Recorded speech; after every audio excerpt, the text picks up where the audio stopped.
Welcome to our third early morning meditation for Lent. As we come into this space, let us find some stillness.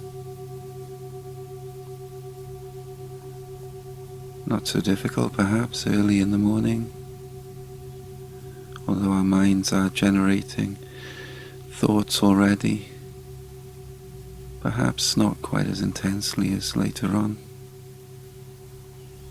Either way, let's find the space between the thoughts. We're not struggling here. We don't need to reject our thoughts or try to constrain them. We just accept that they're here. But we're not attached.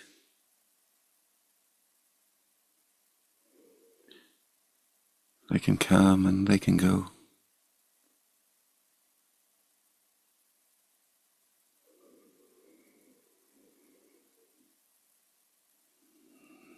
But we are not going to attend to them now.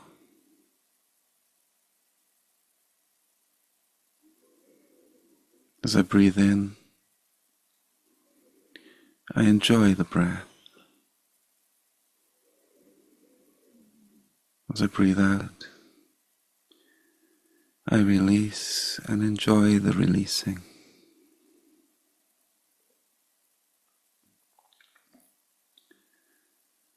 So natural.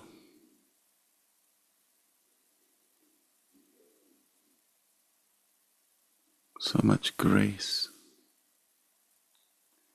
just in the breathing.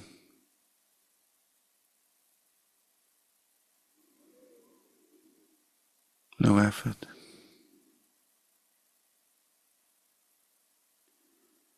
Simply when I breathe in, I know I'm breathing in. When I breathe out, I know I'm breathing out.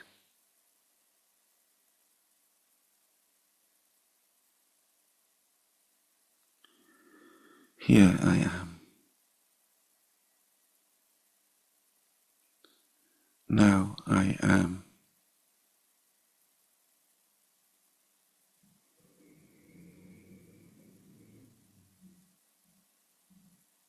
Just I am.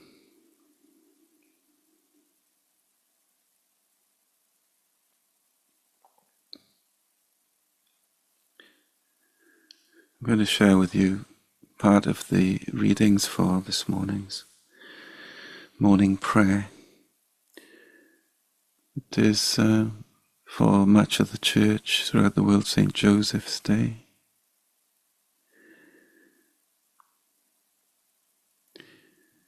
But we're not going to worry too much about names or identities.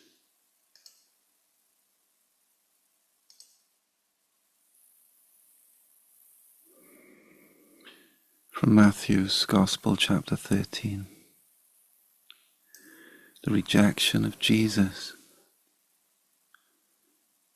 at Nazareth.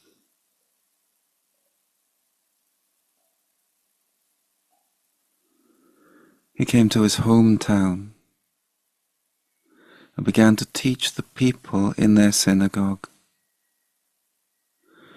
so that they were astounded and said, "Where did this man get this wisdom and these deeds of power?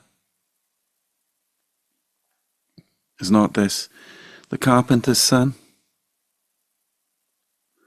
Is not his mother called Mary? And are not his brothers James and Joseph and Simon and Judas? And are not all his sisters with us? Where then did this man get all this?" And they took offense at him. But Jesus said to them,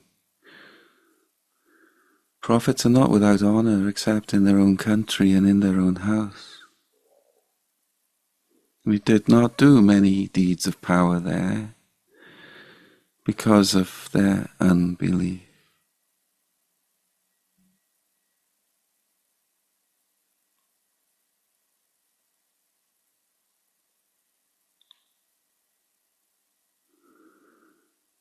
I think maybe in Mark's Gospel or one of the other Gospels. Added in here is he didn't do many deeds of power, just a few healings. Anyway, the tone of Matthew here, it's all names, isn't it? Jesus comes to his hometown, Nazareth.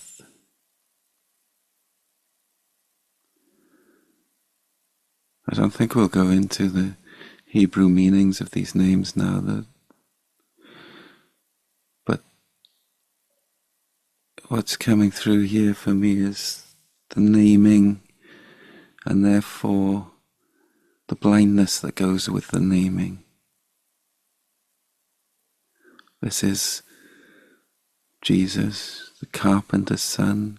His mother is Mary, and then there's a list of names for his brothers. It's notable perhaps that the sisters are not named here. Cultural aspect. But how can this person that we're naming in all these different ways be speaking with wisdom? We know him, don't we?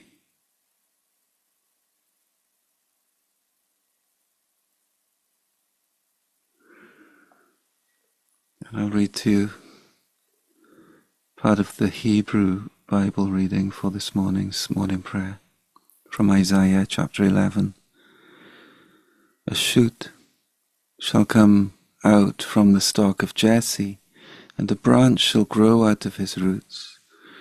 The Spirit of the Lord shall rest on him, the Spirit of wisdom and understanding, the Spirit of counsel and might, the Spirit of knowledge and the fear of the Lord. His delight shall be in the fear of the Lord.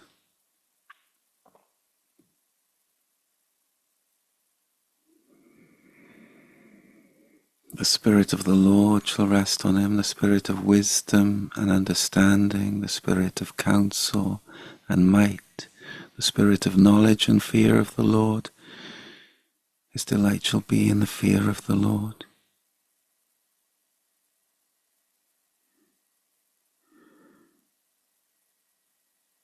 Isaiah knows the Christ, though Jesus has not been born and won't be for a long time. And the people in Jesus' hometown don't know the Christ. Something's touching them, but they don't know what it is.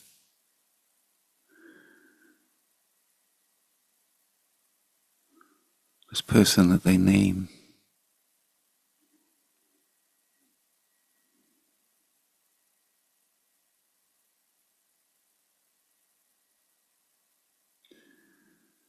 Isaiah mentions the Lord a few times. Adonai. Adonai in the Hebrew Bible is put over the letters Yod, He, Vav, He that stand in the place of a name for God. There are other words, Elohim, El Shaddai, and so on, that stand in this place also. Names that had identities for certain tribes at different times. But where Adonai comes, the name is not a name. The Hebrew people in prayer simply say the Lord because there is no name to say, and anyway it's too holy to make into a name.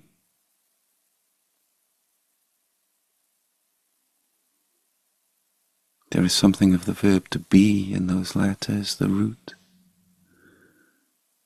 of the verb to be. I am, or that which is.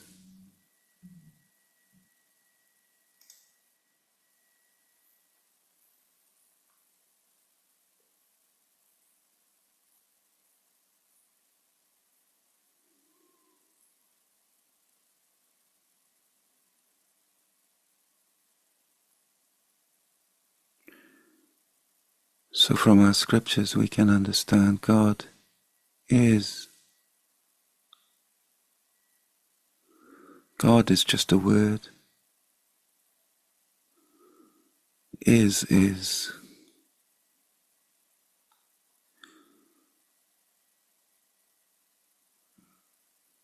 Is what is.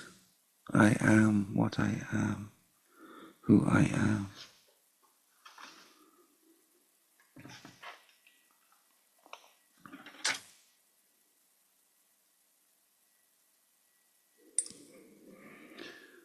A quotation from Yiddu Krishnamurti.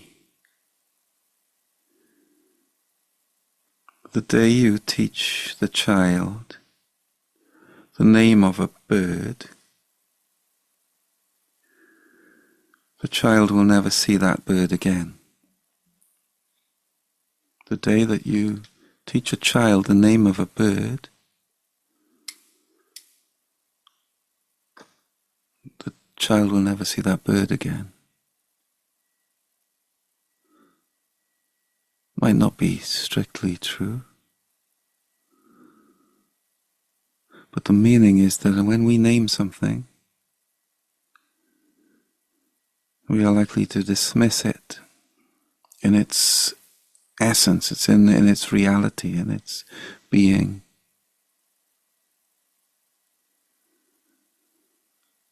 I see a swallow, I might see the features, the forked tail and the blue and so on. And I might say, well, that's a swallow. But the swallow doesn't know it's a swallow, and it's not interested in that.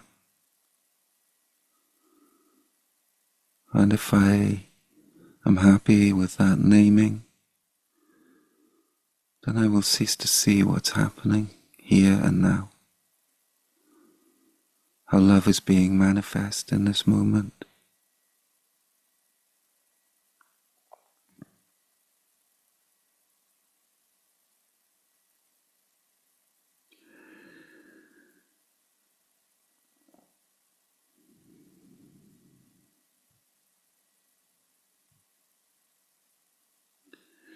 In this time of Lent, of course, we come across Jesus on his way to Jerusalem.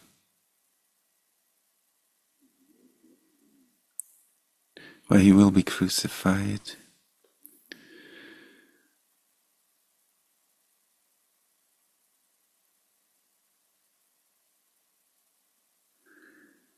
And on the way he asks his close followers, who do people say that I am? And they name, well, some say you're a prophet, some say you're Elijah, some say you're John the Baptist, come back, and so on. And Jesus says, who do you say that I am?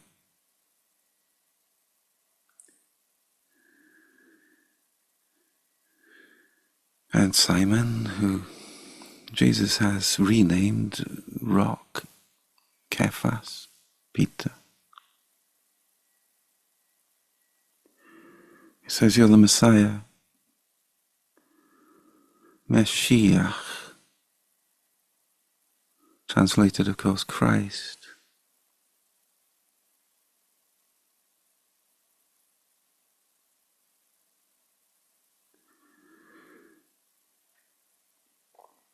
And as the narrative continues,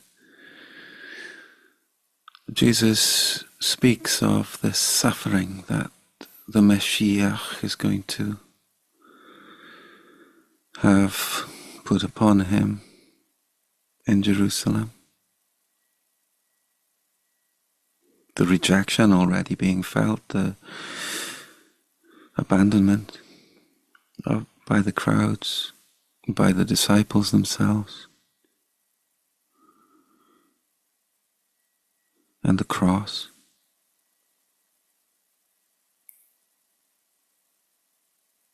And he tells them quite openly, but on the third day I will be resurrected.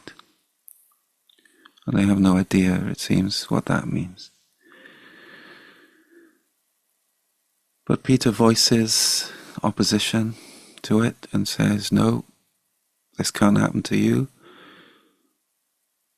Meaning, you are the Messiah, you can do whatever you want, you're supposed to free us, liberate us from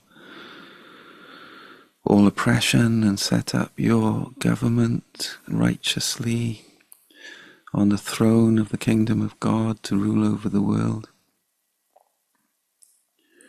After all, I've named you, haven't I?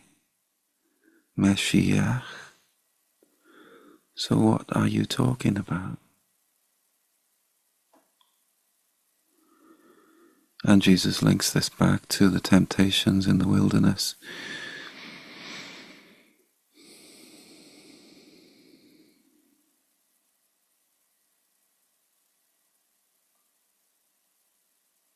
And he says, get behind me, Satan. You're thinking like an attached human being, like somebody living in the illusion of identity.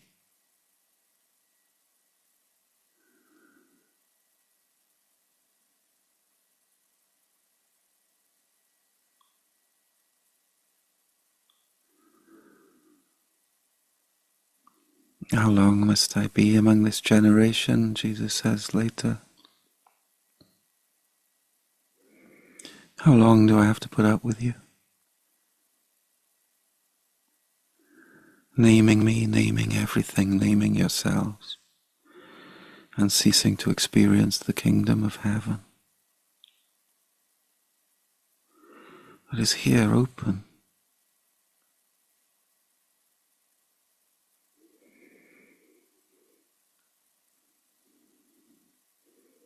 You're already here.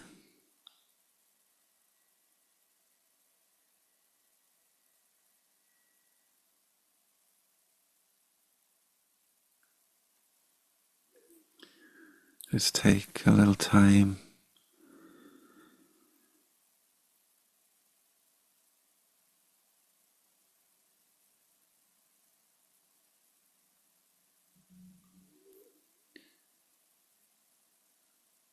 Who do you say you are? Let it go.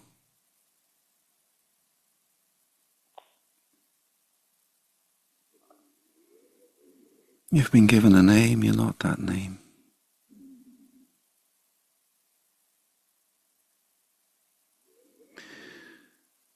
People might think of you as this or that. Might be your job, might be a perceived personality type. You might be defined in people's minds or variously in minds, your own mind, by something you've done or haven't done. You're not this, none of this.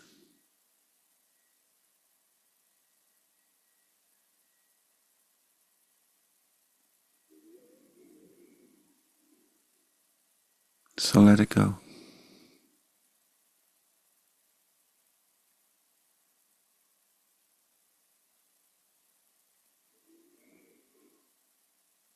And observe the breathing in you.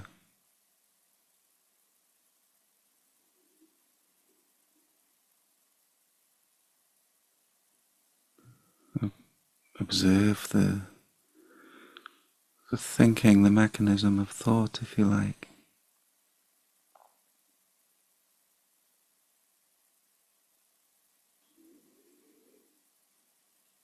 Observe feelings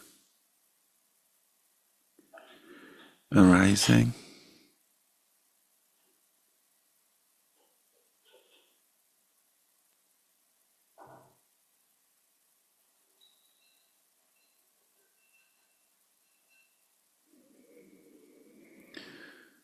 Observe what is coming to you through your senses, hearing,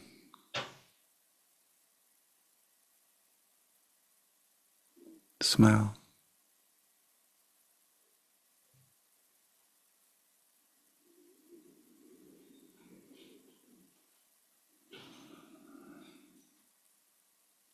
Who is this that is observing?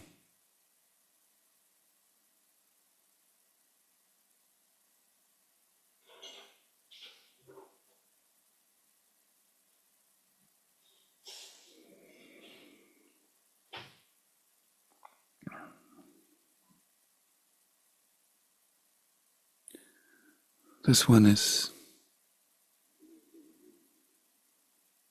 not attached,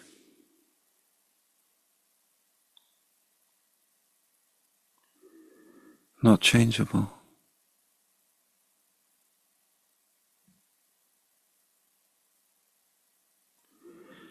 not subject to the emotions, the thoughts, the names.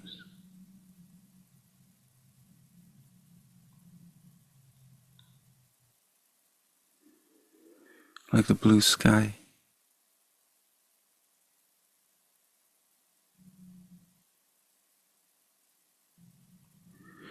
The clouds move across the sky, but the sky doesn't change.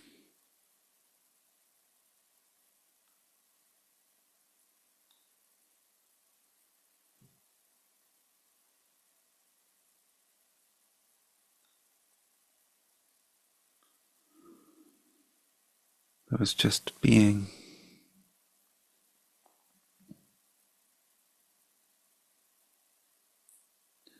Thich Nhat Hanh used to speak of God as not with a name, but as the ground of being.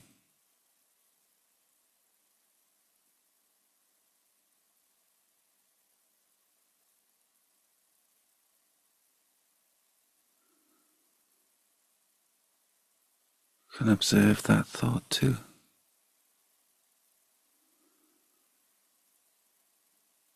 It doesn't define you. You are not the thought.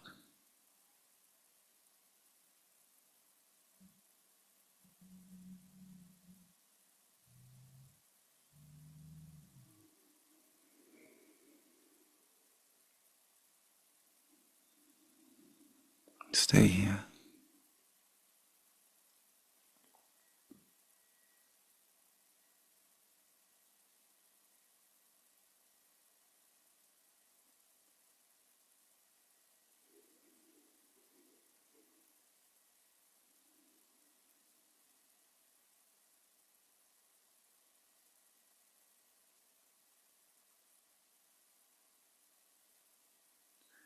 We'll stay together like this for 5 minutes.